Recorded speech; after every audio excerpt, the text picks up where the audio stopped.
এই প্রশ্নটাও তোমার বুয়েটে আসছিল, ঢাকা বোর্ড আসছিল, সকল বোর্ডে, সম্মিলিত বোর্ডের 2018 সালে আসছিল, বা 4টা বোর্ড একসাথে আসছে। তাহলে এখানে প্রমাণ করতে বলছে কি টেন 70 ডিগ্রি সমান tan 20 degree plus 2 10 50 degree. Ten 70 degree সমান টেন 20 ডিগ্রি প্লাস 2 10 50 ডিগ্রি। এটা আমাদের প্রমাণ করে দেখাইতে হবে।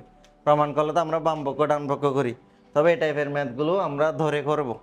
যেমন তোমার 70কে আমরা কিভাবে করতে পারি, 60-এর সাথে 10 যোগ করলে 70 হয় না? 60-এর সাথে 10 যোগ করলে কত হয়? 70 হয়। আবার 50-এর সাথে 20 যোগ করলেও কিন্তু 70 হয়, হয় না? তাহলে এবার দেখো তো, আমাদের মূলত কোণের মান কি কি আনতে বলছে? একটা 20 আনতে বলছে, একটা 50 আনতে বলছে না? সেই জন্য আমরা কি 60 আর 10 লিখবো, নাকি 50 আর 20 লিখবো? 50 আর 20 লিখবো। এইটা হচ্ছে তোমার clue.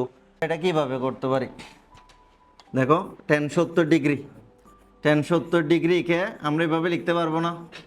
Ten 20 degree plus 50 degree লেখা যাবে কি না? তাহলে 20 আর 50 কেন লিখছি বুঝছো তো এখন? এটাকে 20 আর 50 আর অনেকভাবে লেখা যাবে না? 69 প্লাস 1 যোগ করলেও তো 70 হয়। আর অনেকভাবে 40 আর 30 যোগ করলেও তো 70 হয়। তবে আমাদের যে কোনগুলা ভেঙে বানাইতে বলবে ওইভাবে আমরা করব। আচ্ছা, এখন কিসের সূত্র যাচ্ছে এটা? তুমি যদি এটাকে এ ধরো, তুমি যদি এটাকে এ ধরো আর এটাকে যদি বি ধরো, কিসের সূত্র? টেন এ প্লাস বি না? কিসের সূত্র? Tan A plus B. তাহলে টেন এ প্লাস বি এর সূত্র কত পড়াইছি না এটা? Tan A plus B. Tan A plus B এর সূত্র কি পড়াইছি? Tan A plus tan B. Tan B one minus tan A tan B, one minus tan A tan B. এখানে দুইটা সূত্র একসাথে। যদি এখানে প্লাস থাকে উপরে প্লাস নিচে মাইনাস, এখানে মাইনাস হলে উপরে মাইনাস নিচে কি প্লাস। প্লাসের সূত্র হয় এটা, মাইনাসের সূত্র হয়। টেন এ প্লাস বি হলে tan A plus tan B divided by one minus tan A tan B. Tan A minus B হলে tan A tan B, tan A minus tan B divided by one plus tan A tan B. তাহলে আমরা কি প্লাসের সূত্র করবো না মাইনাসের সূত্র করবো? প্লাসের সূত্র করবো। এটা আমরা রেখে দিব। দেখো টেন 70 ডিগ্রি, তাহলে এটাকে যদি tan A plus tan B এর সূত্র করি, উপরে কত আসবে দেখো তো? Tan 20 degree plus tan 50 degree. তাহলে divided by one minus tan 20 degree, tan 50 degree. এটা আসবে না? আমরা একটা আর গুণন করে দিব। এটাকে আর গুণন করলে ওয়ানের সাথে গুণ, একবার এটার সাথে গুণ।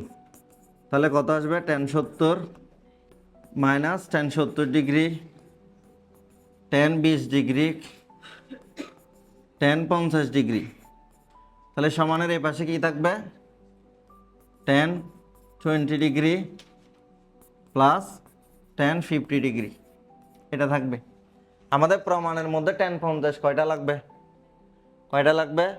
দুইটা লাগবে। তাহলে দেখো, এখানে টেন 70 রেখে দিব, মাইনাস আমাদের যেহেতু টেন 50 দুইটা লাগবে, আমরা এটাকে ভাঙবো, হয় টেন 20কে ভাঙবো অথবা টেন 70কে ভাঙবো। কারণ টেন 50 তো আমার আরেকটা দরকার আছে এখানে, মাইনাসের যদি এখানে এটা বাদ দিয়ে যদি মাইনাসের 50 আনতে পারি, সেটা এই পাশে গেলে টেন 50-এর সাথে যোগ করলে দুইটা টেন 50 হয়ে যাবে না? অথবা 20 যে কোনো একটাকে ভাঙবো। দেখো টেন 70কে এভাবে লেখা যায় কিনা? 90 মাইনাস 20 লেখা যাবে না? টেন 70কে 90 থেকে যদি 20 চলে যায়, ঠিক ওই টেন 70 না? আচ্ছা, এই বাকিগুলো আমরা একটু রেখে দিব। টেন 20 ডিগ্রি, টেন 50 ডিগ্রি, এখানে থাকবে টেন 20 ডিগ্রি, টেন 50 ডিগ্রি। ঠিক আছে? এবার দেখো আমাদের কাজ প্রায় শেষ। টেন 70 মাইনাস এটা চতুর্ভাগ হিসাব করো। চতুর্ভাগ হিসাব করলে 90 এর জন্য টেনের পরিবর্তে কি হবে? কট। 90 মাইনাস থিটা মানে প্রথম চতুর্ভাগ, সবাই পজিটিভ, টেনও পজিটিভ, তাহলে এটা কস 20 হবে। কস 20 হবে, টেন 20 হবে, তারপর হচ্ছে টেন কত? 50 হবে। এ পাশে থাকবে ten 20 degree plus tan 50 degree. আচ্ছা দেখো, টেন 20 আর কট 20 চলে যাবে, এটা যদি কাটাকাটি যায়, আমাদের ফাইনালে কি থাকতেছে? টেন 70 থাকতেছে মাইনাস টেন 50 থাকতেছে। এ পাশে থাকবে ten 20 degree plus tan 50 degree. আচ্ছা, এই যে টেন 50 মাইনাসেরটা এই পাশে গেলে কী হবে? প্লাস হবে না?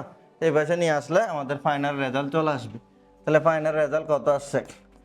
টেন 70 ডিগ্রি সমান tan 20 degree plus two tan 50 degree. Two tan এটা আমাদের দেখাইতে বলছে।